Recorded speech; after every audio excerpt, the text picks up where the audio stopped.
السلام عليكم ورحمة الله وبركاته. هنتكلم على رموز أعطال غسالة الصحون بوش.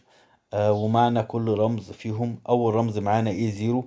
ده معناه إنه لا يوجد أخطاء تم تسجيلها في التشخيص الذاتي للغسالة، بمعنى أنه لم يتم الكشف عن مشاكل في المكونات.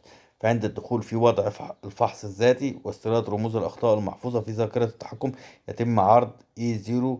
هذا عند عدم تسجيل رمز خطأ. لما نيجي نعمل إعادة ضبط أو إعادة تشغيل للوحة التحكم أو الغسالة، فبيظهر E0 معناه إن الغسالة ما فيهاش أي خطأ. أما الرمز E1 يوضح أن الغسالة في مشكلة في منظومة التسخين. يمكن أيضا ملاحظة أن المياه الموجودة في الجهاز لا يمكن تسخينها، أو أن الجهاز قد توقف ولا يمكن تشغيل دورة الغسيل. مشكلة في السخان أو حساس السخان، أو ممكن تكون الكهرباء ضعيفة ما بتشغلش السخان. معنى رمز E2 أو E2: هناك مشكلة في حساس الحرارة الثرموستات، أو قد يكون تالف. توصيلات الثرموستات بتاع حساس الحرارة اللي بيشغل السخان أو بيظبط عند درجة حرارة معينة، بيفصل عشان الحرارة ما تعلاش أكتر من اللازم. وممكن لو تالف ما بيشغلش السخان أساسا، أو بيخلي السخان شغال باستمرار. فعطل E2 تلف في الثرموستات بتاع السخان.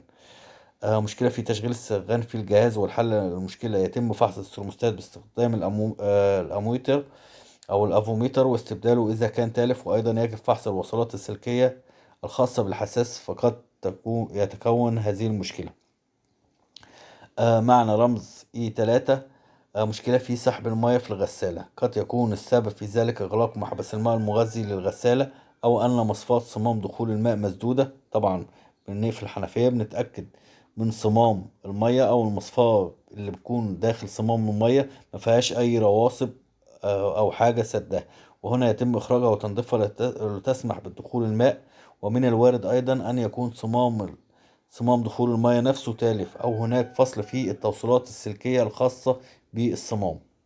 يعني الصمام محتاج تغيير تالف، وطبعا ده أي لو حد فني بيقدر يختبره، أو بنوصله كهرباء مباشر طبعا بعد ما نفكه ونتأكد إن هو شغال وبيفصل مع فصل الكهرباء وتشغيلها. وممكن يكون التوصيلات بتاعته هي اللي فيها مشكلة. طبعا بالأفوميتر بنتأكد إن هو واصل له كهرباء ولا لأ. عطل E4 يشير هذا الخطأ إلى عطل في مستشعر تدفق المياه. على سبيل المثال، هناك انسداد يمكن لغسالة الصحون إظهار الخطأ E4 عند تعطل مستشعر التدفق، وفي حالة فشل الرش بالماء بسبب الانسداد، أو مستوى عسر الماء المرتفع. يعني مستوى عسر الماء المرتفع في عقارة، أو ممكن يكون المرشات محتاجة تنظيف. رمز E5 يوضح هذا الرمز أن الغسالة تسحب ماء أكتر من اللازم. وهنا إذا كانت الغسالة تسحب ماء حتى وهي مغلقة، فهذا يعني أن هناك تلف في صمام دخول المياه ويجب فحصه. لو بتشتغل باستمرار أو المياه زيادة عن اللازم، بيكون مشكلة صمام دخول المياه. عطل E6 يعني أن هناك مشكلة في المستشعر الذي يتحكم في عقارة المياه، حيث يكتشف هذا المستشعر تعقر المياه بسبب وجود جزيئات صغيرة من الأوساخ وبقايا الطعام وأشياء أخرى بداخلها. وده يفضل إن احنا نعمل دورة تنظيف للغسالة نفسها، ونتأكد إن مفيش أي بقايا طعام في الفلتر، ومفيش رواسب داخلة في الغسالة عن طريق المياه. عطل E9 يتم عرضه عند حدوث مشكلة في عنصر التسخين، وفي بعض الحالات يكون ناتج عن نقطة لحام سيئة بريلي مراحل السخان على كارتة، مشكلة في السخان أو توصيلاته من لوحة التحكم، أو مشكلة في لوحة التحكم أو البوردة الإلكترونية نفسها.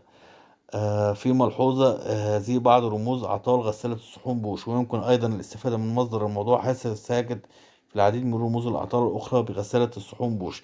في طبعا اتكلمنا في فيديوهات عن ماركات أو أنواع مختلفة من الغسالات، لأن بيكون الرموز مختلفة.